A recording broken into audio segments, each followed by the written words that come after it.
how's the combine for you as a head coach as opposed to maybe an offensive coordinator like you were in San Diego? Is it different responsibilities, and I imagine you and Rustin Webster will be meeting a lot leading up to the combine, after the combine, and what happens in Indianapolis for you?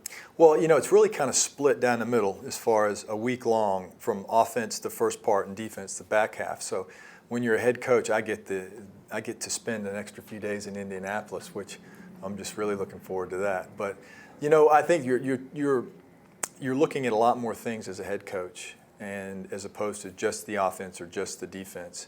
And so you've got to do a little bit more prep work, because you don't want to go in there just seeing a player for the first time. And that's not always easy, because you have so many more that you're looking at. So, that's where having Rustin in our relationship is so great, because he and his scouts have put in so much work on that he can lean over and say to me, this is a guy where we think he stacks up, something that we may have an interest in. And I really appreciate that, because it helps educate me.